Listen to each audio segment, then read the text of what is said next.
কবর যে বারবার আমাদেরকে চিঠি দিচ্ছে, টেনশন আমার ভিতরে নাই। মুখে দাড়ি ছিল না, দাড়িগুলো আল্লাহ দিল, তাও আবার কালা। এই কালো দাড়িগুলা কিছুদিন পরে সাদা হয়ে গেল। বারবার কবর থেকে সিগন্যাল, কবর থেকে আমাদেরকে বারবার সতর্কবাণী উচ্চারিত করছে, কিন্তু আমার খবর নাই। কবর যে বারবার বলে আনা বাইতুল গোরাব, আনা বাইতুল ওয়াহদা, আনা বাইতুত তুরাব, আনা বাইতুদ দুদ। আমি হইলাম পোকামাকড়ের ঘর, আমি হইলাম একাকিত্বর ঘর, আমি হইলাম নিঃসঙ্গতার ঘর, আমি হইলাম বড় বড় সাপ বিচ্ছুর ঘর। কবর এভাবে প্রত্যেক দিন মানুষকে সতর্ক করে, কিন্তু আমার তো কোনো পেরেশানি নাই। রূহগুলাকে একত্র করে আল্লাহ পাক বলছিলেন আলাস্তু বিরব্বিকুম, আমি কি তোমাদের প্রভু নই? সকল রূহগুলা উত্তরে বলেছিলেন বালা, হ্যাঁ আপনি আমাদের প্রভু, আপনি আমাদের পালনকর্তা, আপনি আমাদের খালেক, আপনি আমাদের মালিক, আপনি আমাদের আসমান জমিনের সৃষ্টিকর্তা, আপনি আমাদেরকে খাওয়ানেওয়ালা, পালনেওয়ালা, দেনেওয়ালা, ইজ্জত দেনেওয়ালা, ইজ্জত লুণ্ঠন করনেওয়ালা। এই সকল কথার স্বীকৃতি আল্লাহর কাছে আমরা দিয়েছিলাম রূহের জগতে, কিন্তু দুনিয়াতে আসার পরে সেই স্বীকৃতি হিসেবে আমরা কাজ করি না। আল্লাহর কাছে যে একটা ওয়াদাবদ্ধ হয়েছিলাম, সে কথা বনি আদম ভুলেই গেছে। সে কথা যেন মানুষ ভুলে না যায়, এই জন্য আল্লাহ পাক রব্বুল আলামিন যোগে যোগে দুনিয়াতে নবী প্রেরণ করেছেন আল্লাহর সেই কথা স্মরণ করায় দেওয়ার জন্য, যে হে মানুষ, তুই কিন্তু রূহ জগতে আল্লাহর কাছে স্বীকারোক্তি দিয়ে আসছিলা যে আল্লাহ আমাদের মাবুদ, আমরা তার মখলুক, আল্লাহ পাকের পছন্দ মতো জীবন যাপন করে যাওয়া, এটা কিন্তু তুমি রূহের জগতে স্বীকৃতি দিয়ে আসছিলা। এই জন্য আল্লাহ তাআলা প্রত্যেক উম্মতের জন্য এক একজন নবী পাঠিয়েছেন, কোন কোন জমানায় একাধিক নবী পাঠিয়েছেন।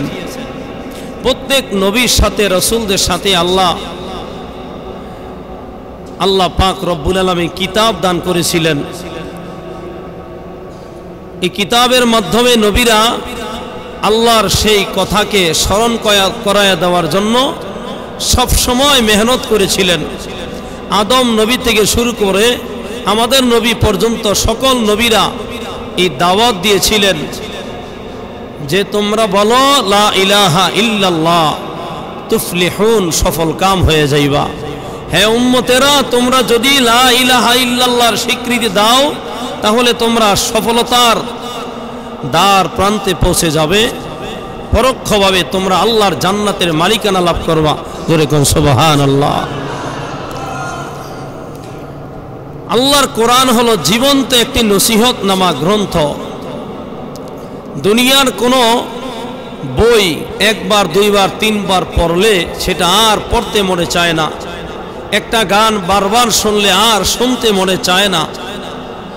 কিন্তু আল্লাহর কোরআন 14.5 বছর হয়ে গেল, 1450 বছর পূর্বের সেই পুরানা কোরআন এখন যদি সুরলিত কণ্ঠে কোনো কারি, কোনো হাফেজে কোরআন পড়ে, মনে হয় যেন আসমান থেকে এখন আল্লাহর কোরআন নাজিল হইতেছে।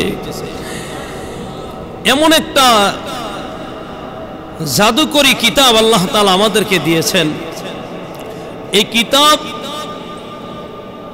থেকে মানুষ শিক্ষা নিয়ে নিয়ে তার জীবনকে পরিচালনা করবে।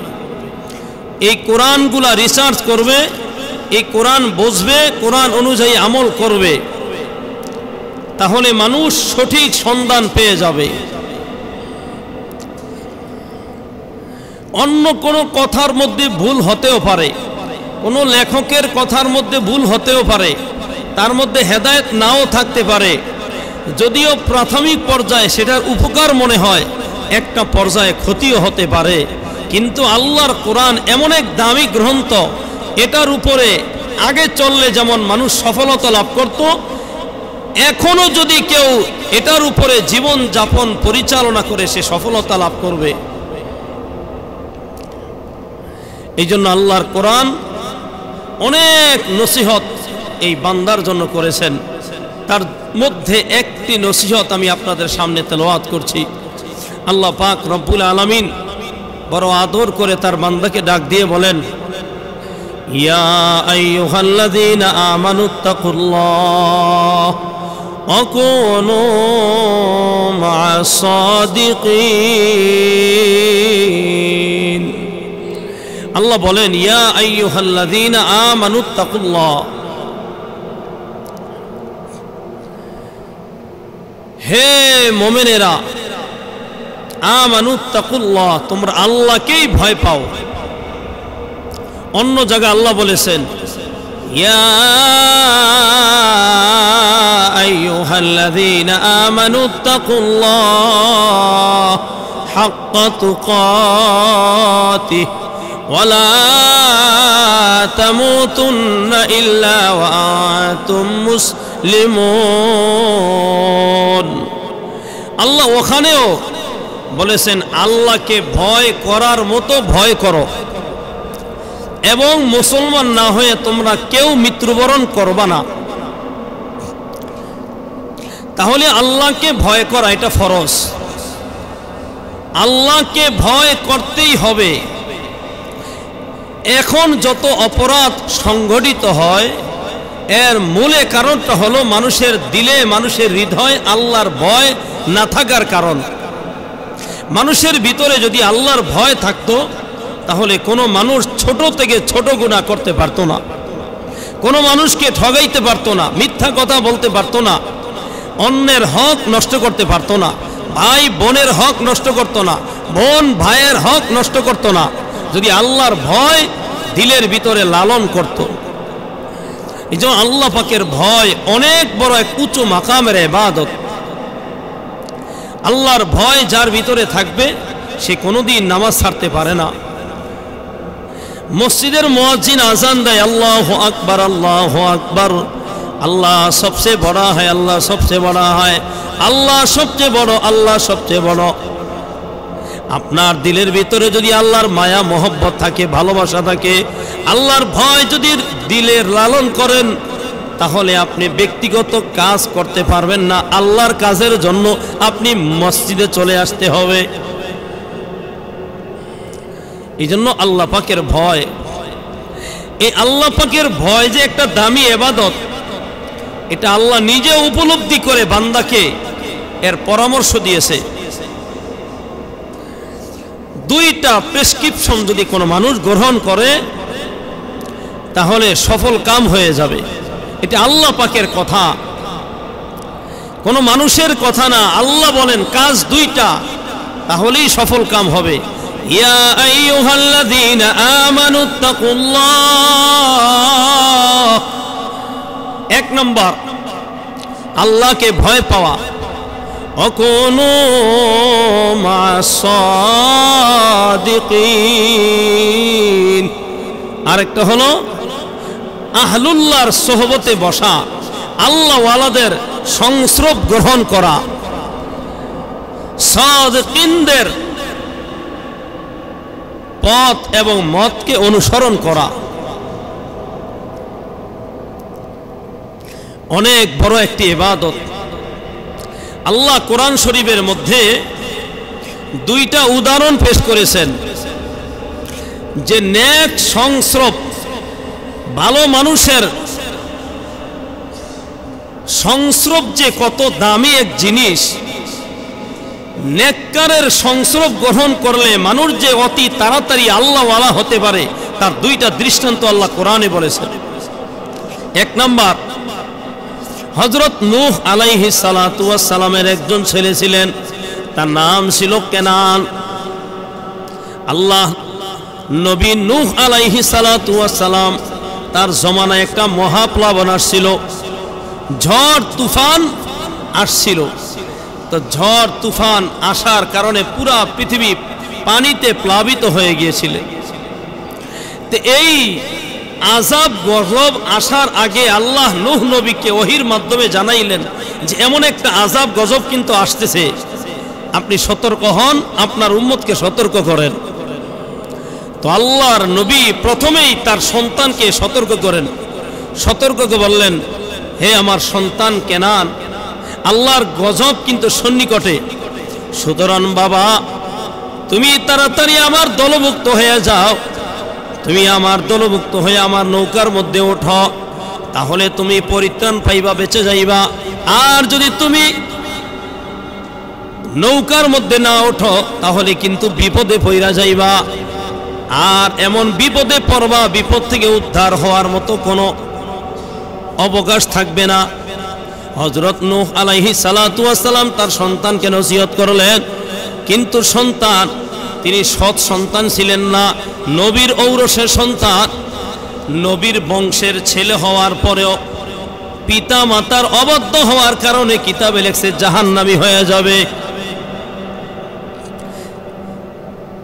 যদি সন্তান পিতা মাতার অবাধ্য হয়, ওই সন্তান সে যদি বাইতুল্লাহর ইমামও হয়, আল্লাহর জান্নাতে যাওয়ার কোনো সুযোগ নাই। কারণ আল্লাহ কোরআন শরীফে বলছেন, ওয়াকাযা রাব্বুকা আল্লা তা'বুদু ইল্লা ইয়্যা ওয়া বিল ওয়ালিদাইনি ইহসানা। আল্লাহ বলেন, ওয়াকাযা রাব্বুকা আল্লা তা'বুদু, আল্লাহ তা'বুদু, একমাত্র আল্লাহর ইবাদতই করো, ওয়া বিল ওয়ালিদাইনি ইহসানা, এবং মা বাবার সাথে ভালো ব্যবহার করো। এরপরে আল্লাহ বলেন, ওয়ালা তাকুল্লাহুমা উফি ওয়ালা তানহারহুমা ওয়া কুল্লাহুমা কাওলান কারীমা। আল্লাহ বলেন, সাবধান, মা বাবার সাথে এমন ব্যবহার করবা না যে তোমার ব্যবহারে অতিষ্ঠ হইয়া মা যেই কথা বলে উফ, বাবা অতিষ্ঠ হইয়া বলে উফ, এমন শব্দ যেন মা বাবার মুখ থেকে উচ্চারিত না হয়। যদি উচ্চারিত হয় তাহলে জাহান্নামে যেতে হবে। আল্লাহর নবী নূহ আলাইহিস সালাতু ওয়াস সালাম, তার বাবা নূহ আলাইহিস সালাতু ওয়াস সালাম বাবা হইয়া ছেলেকে বলেন, সন্তান তুমি আমার দলে আসো, তুমি এই কিস্তির মধ্যে উঠলে সফলতা লাভ করতে পারবা, আর নয়তো তুমি না কামিয়াব হয়ে যাইবা, সমস্যায় পড়ে যাইবা। কেনান যুক্তি দিয়ে বলে, বাবা আমি তো যুবক মানুষ, আমি পাহাড়ের চূড়ায় উঠে আমার জীবন রক্ষা করব, আমি আপনার কিস্তিতে উঠবো না, নৌকাতে উঠবো না। কিতাবে লেখে নূহ আলাইহিস সালাতু ওয়াস সালামের ছেলে হওয়ার পরেও এই যে নেককারের সোহবত গ্রহণ না করার কারণে বিপদগামী হয়েছিল, সে জাহান্নামে যাবে একমাত্র কেবলমাত্র শুধুমাত্র নেককারের সোহবত গ্রহণ না করার কারণে। আরেকটি ঘটনা আপনারা কোরআন শরীফের মধ্যে বিভিন্ন আলেম ওলামাদের মুখ থেকে শুনেছেন, আসহাবে কাহাফের ঘটনা। 7 জন যুবক তাদের ঈমান বাঁচানোর জন্য, দিকিয়ানুস বাদশাহ জালেম প্রকৃতির বাদশা ছিল, সেই জমানায় দিকিয়ানুস বাদশার জমানায় কোনো মানুষ ঈমান আনতে পারতো না, ঈমানের উপরে চলতে পারতো না। ঈমানের কথা যদি বলতো তাহলে তারে ফাঁসির কাষ্টে ঝুলাইয়া দিত, আল্লাহর কথা যদি বলতো সাথে সাথে তাকে দেশান্তরিত করত। 7 যুবক আল্লাহকে চিনতে পারে না, আল্লাহকে মানতে পারে না, নামাজ পড়তে পারে না, আল্লাহর হুকুমগুলা মানতে পারে না, দিলের মধ্যে বড় জ্বালা পড়া, না না এই জমানায় আর থাকা যাবে না, এই দেশে আর থাকা যাবে না, যেখানে গেলে পরে নিরাপদে আল্লাহকে চিনা যায়, আল্লাহকে মানা যায়, আল্লাহর কুদরতি পায়ে সেজদা করা যায়, এমন একটা জায়গা, নিরাপদ জায়গায় চলে যেতে হবে। 7 যুবক ওই দেশ ছাড়িয়া তারা যখন অন্যত্র রওনা হওয়ার পরে কিতাবে লেখে ওই 7 যুবকের পিছনে পিছনে একটা কুকুর তাদের পিছনে রওনা। 7 জন যুবক অনেক চেষ্টা করে কুকুরটাকে তাড়ানোর জন্য, কিন্তু কুকুরটা যায় না। 7 জন যুবক মিলে কুকুরটাকে তাড়ানোর চেষ্টা করছে, আর বলতেছে কুকুর, আমাদের সন্দেহ হয় এই কুকুরটা বোধ হয় কোনো গোয়েন্দা। এই জন্য যুবকদের ভিতরে আরো বেশি সন্দেহ, কারণ কুকুর এমন একটা প্রাণী, এর কিন্তু ভূতত্ত্বের অনেক জ্ঞান আছে। এই জন্য অনেক দেশের রাজা বাদশারা কুকুরকে সাথে রাখে, কারণ মাটির নিচে কোথাও যদি কোনো বোমা বা ক্ষতিকারক জিনিস যদি রাখে তাহলে কুকুর কিন্তু বলে দিতে পারে। এই ভূতত্ত্ব জ্ঞান আল্লাহ কুকুরকে দান করেছে। তাদের ভিতরে সন্দেহ হয়েছে যে কুকুর বুঝি কোনো গোয়েন্দা হিসেবে আমাদের কাছে আসছে। 7 জন যুবক বারবার চেষ্টা করে কুকুরটাকে তাড়ানোর জন্য, কিন্তু কুকুর যায় না। একটা পর্যায়ে বারবার যখন কুকুরকে তাড়ানোর চেষ্টা করলো, কুকুর জবান দিয়ে জবান খুলে মানুষের ভাষায় কথা বলতে লাগলো। বলতেছে, আমা আহাইব্বু আহবাবাল্লাহ, আমি কি আল্লাহওয়ালাদেরকে ভালোবাসবো না? কুকুরের মুখ থেকে 7 যুবক যখন এই কথাগুলো শুনলো, আশ্চর্য। আরে কুকুর দিয়ে আরবিতে মানুষের ভাষায় কথা বলে, আমা আহাইব্বু আহবাবাল্লাহ, আমি কি আল্লাহওয়ালাদেরকে ভালোবাসবো না? তারা বুঝাইতেছে এই 7 যুবক হলো আল্লাহওয়ালা, আমি 7 যুবকের পিছনে পিছনে তাদের তদারকি করি, তাদের গোয়েন্দা করি, আমি তাদেরকে ভালোবাসি। যদিও আমি কুকুর, কিন্তু আমার দিলের ভিতরে 7 যুবকের মহব্বত ঢুকছে, আমি 7 যুবককে ভালোবাসি। আল্লাহওয়ালাকে ভালোবাসা আল্লাহওয়ালা হওয়ার আরেকটা লক্ষণ। হযরত জুনায়েদ বাগদাদী রহমাতুল্লাহি আলাই অনেক বড় একজন ওলি আল্লাহ ছিলেন, যার নাম হাদিসের কিতাবও পাওয়া যায়। মালিক ইবনে দিনার রহমাতুল্লাহ আলাই অনেক বড় একজন উচ্চ মানের ওলি আল্লাহ ছিলেন। এই মালিক ইবনে দিনার রহমাতুল্লাহি আলাই তিনি একদিন হাঁটতেছেন, পাশে দেখে একটি কবরস্থান। কবরস্থানের ভিতরে 2 জন মানুষ সাদা পোশাক পরিহিত, লম্বা জামা, সাদা জুব্বা, সাদা পাগড়ি। এই 2 জন মানুষকে এলাকাতে কোনোদিন দেখা যায় নাই। হঠাৎ করে আজকে, তাও আবার কবরস্থানে, খাতা কলম নিয়ে তারা কি যেন লিখতেছে। মালিক ইবনে দিনার রহমাতুল্লাহ আলাইহি বলেন, বাবা এ তোমরা কে? তোমাদের পরিচয় কি? তোমাদের বাড়ি কোথায়? কেন ওই বাসছ এলাকায়? ওই সাদা পরিহিত, সাদা পোশাক পরিহিত 2 জন লোক ডাক দিয়ে বলতেছে, এরে মালিক ইবনে দিনার, আমরা কেন আসছি জানো? আমাদেরকে আল্লাহ পাক রব্বুল আলামিন পাঠাইছে। মৃত মানুষের ভিতরে কে আল্লাহওয়ালা, কে খারাপ, মৃত মানুষের ভিতরে কে জান্নাতি আর কে জাহান্নামী, তাদের লিস্টি করলাম। এখন জীবিত মানুষদের ভিতরে কে আল্লাহওয়ালা, কে আল্লাহওয়ালা না, কে বদকার আর কে নেককার, এমন একটা লিস্টি করার জন্য আমরা কবরস্থানে হাজির। মালিক ইবনে দিনার আশ্চর্য। এখন একটা পরীক্ষার সুযোগ। আমি জিজ্ঞাসা করি, আমি কি আল্লাহওয়ালা নাকি বদকার? আমি কি জান্নাতি মানুষে রূপান্তরিত হয়েছি নাকি জাহান্নামী মানুষে? আমরা তো নিজেকে কোনোদিন ভাবি না আমি কি জান্নাতি নাকি জাহান্নামী। আমার আমল দিয়া কি আমি আল্লাহর জান্নাতে যেতে পারবো নাকি জাহান্নামী হয়ে যাব? এই টেনশন বাজান আমার ভিতরে নাই, আপনার ভিতরেও নাই। কিন্তু মালিক ইবনে দিনার এত বড় আল্লাহওয়ালা, তার দিলের ভিতরে ভয়। আমি কি আল্লাহওয়ালা নাকি আল্লাহওয়ালা না? আমি কি জান্নাতি নাকি জাহান্নামী? আমার একটা পরীক্ষা করা দরকার। হঠাৎ করে মালিক ইবনে দিনার ওই সাদা পোশাক পরিহিত 2 জন যুবককে বলে, ও যুবক, একটু বলো মেহেরবানি করে, দেখো এই আল্লাহওয়ালাদের লিস্টে যে করছো, আল্লাহওয়ালাদের লিস্টের ভিতরে আমি মালিক ইবনে দিনারের নাম আছে কিনা? আমি মালিক ইবনে দিনারের নাম আছে কিনা একটু দেখো। এমন সময় খাতা উল্টাইতেছে, পৃষ্ঠা উল্টাইতেছে, দেখি অনেক মানুষের নাম আছে, কিন্তু মালিক ইবনে দিনারের নাম নাই। মালিক ইবনে দিনারের নাম না থাকার কারণে মালিক ইবনে দিনার ওজোরে কান্নাকাটি করতেছে। এমন কান্না, যেই কান্না থামানোর মতো না, খানা খায় না, অস্বস্তি একটা অবস্থা, কারোর সাথে কথাও বলে না, স্ত্রীর সাথে কথা বলে না, আপন মানুষগুলোর সাথেও কথা বলে না। কি এমন পেরেশানি যে আমার নামটা আল্লাহওয়ালাদের লিস্টের মধ্যে ওঠে না, এই জন্য পেরেশানি। 2-3 দিন কান্দার পরে আল্লাহর বান্দা আবারও কবরস্থানে গেছে, গিয়া দেখে সেই মানুষগুলো এখনো আছে। এ আল্লাহর বান্দা, আমি যদিও আল্লাহওয়ালা হই নাই, কিন্তু বাজান আমি আল্লাহওয়ালাদেরকে ভালোবাসি।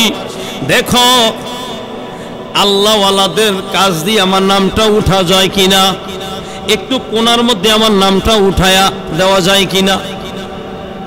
যদিও আমি আল্লাহওয়ালা না,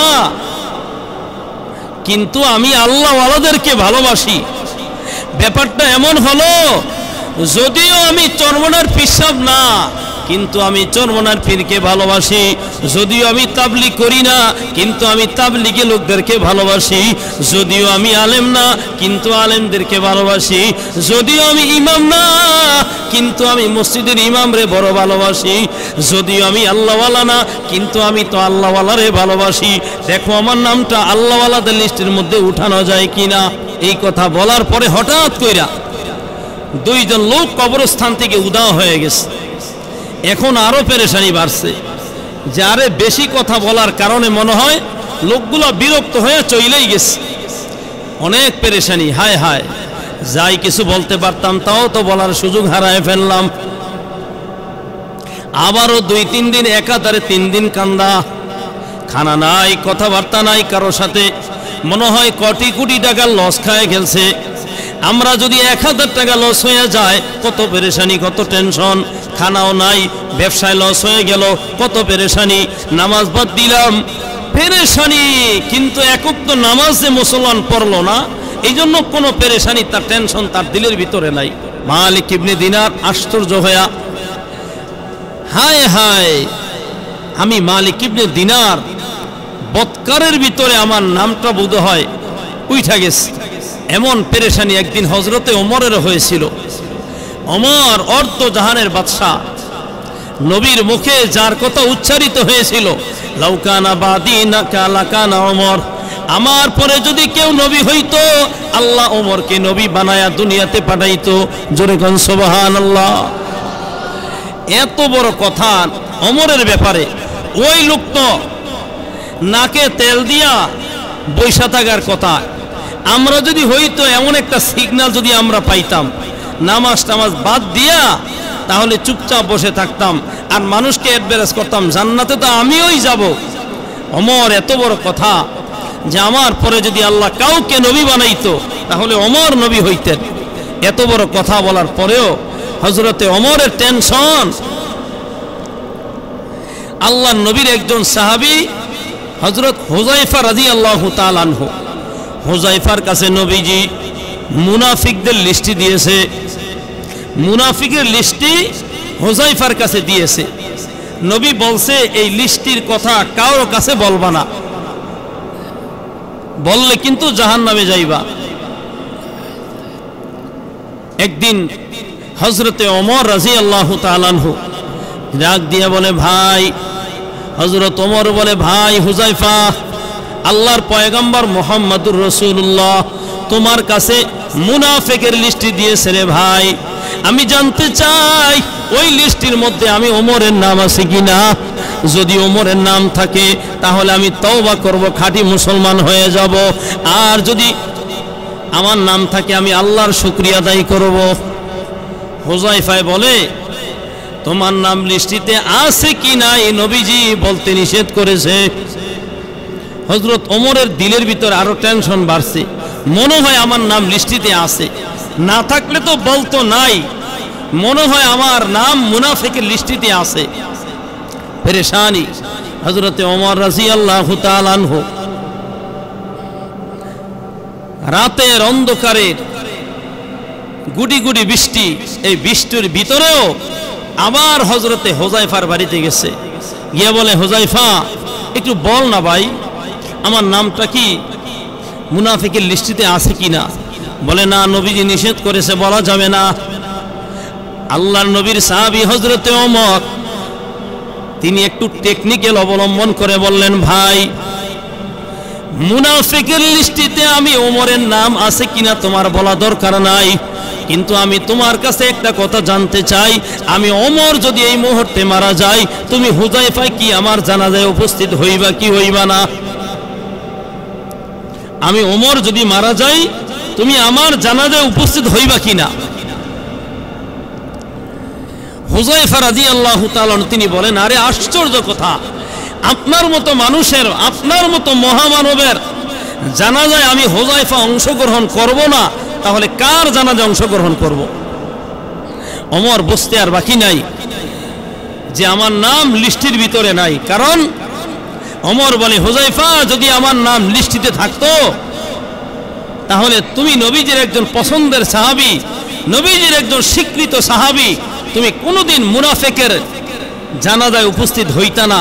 প্রমাণ হয়ে গেল আমি ওমর মুনাফিক না। জোরে কোন সুবহানাল্লাহ। বুঝাইতে চাইলাম যে সাহাবীদের দিলের ভিতরে কত তামান্না আর আকাঙ্ক্ষা আর পেরেশানি কাজ করত যে আমি কি জান্নাতি নাকি জাহান্নামী, আমার আমলের কারণে আমি কি জান্নাতে যেতে পারবো নাকি জাহান্নামে যেতে হবে। এই পেরেশানি, এই টেনশন এই দিলের ভিতরে আমাদের কারো হয় না। রাসূল বলেছেন আকসিরু যিকরা হাযিল লাযাতিল মাউত, তোমরা মৃত্যুকে বেশি বেশি স্মরণ করো, কারণ মৃত্যুকে স্মরণ করলে দুনিয়ার সব স্বাদ বিনষ্ট হয়ে যায়। হুব্বুদ দুনিয়া রাসু কুল্লি খতিয়া, রাসূল বলেন দুনিয়ার ভালোবাসা সকল গুনাহের মূল। এখন যে গুনাহ করি এর মূলের কারণটাই হলো দুনিয়ার মহব্বত। এই দুনিয়ার মহব্বত এটা একমাত্র মিঠানের মেডিসিন আর ঔষধ হলো মৃত্যুকে বেশি বেশি করে স্মরণ করা। আমাদের ভিতরে মৃত্যুর স্মরণ নাই। মৃত্যুর কথা, মৃত্যুর জন্য মুসলমান সব সময় প্রস্তুত থাকা চাই।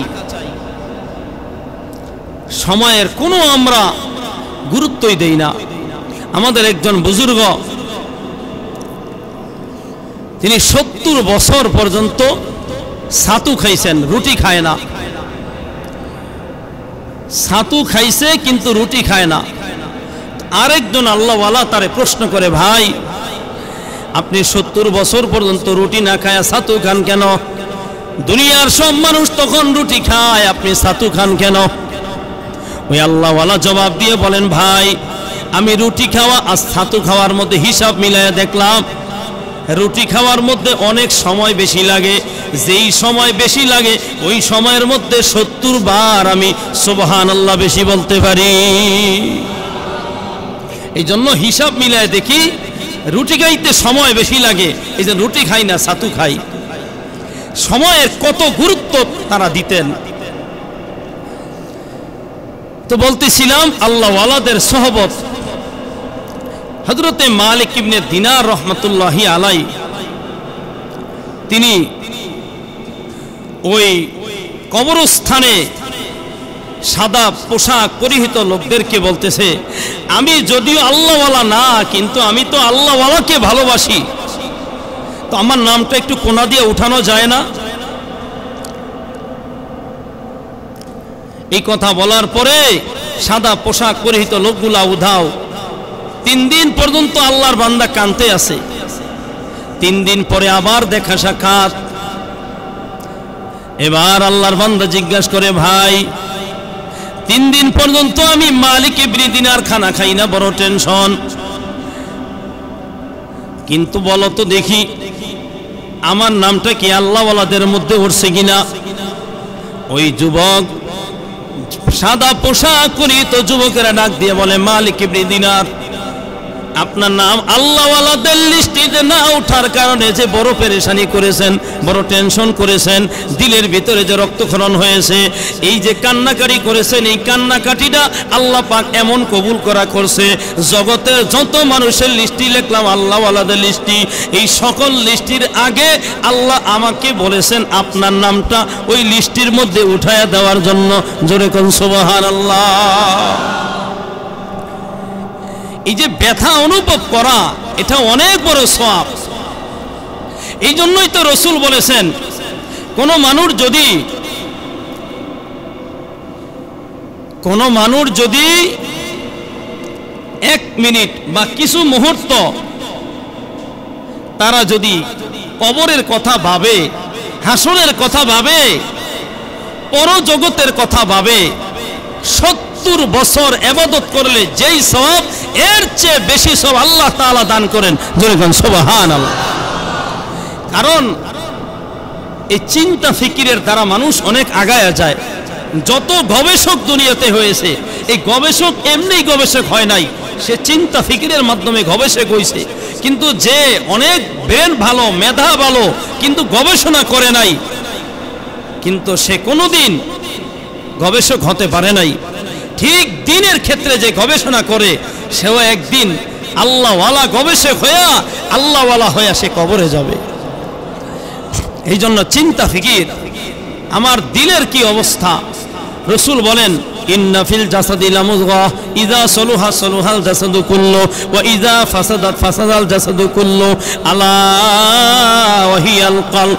আল্লাহর পয়গম্বর বলেন প্রত্যেকটা মানুষের বান্ধুদের নিচে একটা গোশতের টুকরা আছে, এই গোশতের টুকরাটা যদি ভালো হয় ওই মানুষটা ভালো, আর গোশতের টুকরাটা যদি খারাপ হয়ে যায় ওই মানুষটা খারাপ। সাহাবায়ে কেরাম প্রশ্ন করলেন ইয়া রাসূলুল্লাহ, ইয়া হাবিবাল্লাহ, আমরা জানতে চাই ওই গোশতের টুকরাটার নাম কি, যে গোশতের টুকরাটা এত দামি, ওই গোশতের টুকরাটা ভালো থাকলেই মানুষটা ভালো, ওই মানুষটার পার্স ভালো, ওই মানুষটার জীবন সফল।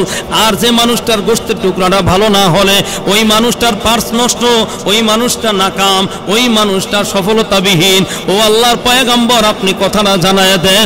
সাহাবায়ে কেরামের অভ্যাস হলো কোনো কথা যদি না বুঝতেন সাহাবায়ে কেরাম সাথে সাথে নবীরে প্রশ্ন করতেন।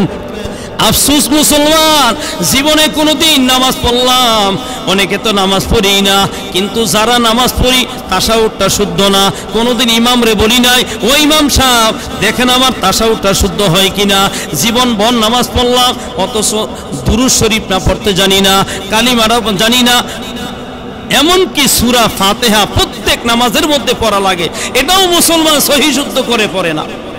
কিন্তু সাহাবীদের অভ্যাস হলো কিছু না বুঝতেন নবীরে প্রশ্ন করলেন, নবী আপনি জানায় দেন কোন এমন গোশতের টুকরা যে এমন গোশতের টুকরাটা নাপাক হলে পুরা মানুষটাই নাপাক। আল্লাহর পয়গম্বর বলেন আলা ওয়াহিয়াল কলব, সেটা হলো কলব। জোরে কোন সুবহানাল্লাহ। আর এই কলব নামক জিনিসটা ঠিক করার জন্য দরকার হলো আল্লাহওয়ালাদের সোহবত।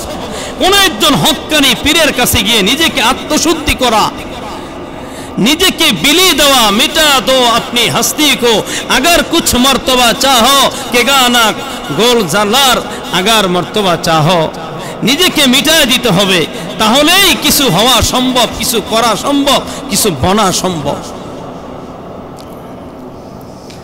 আল্লাহ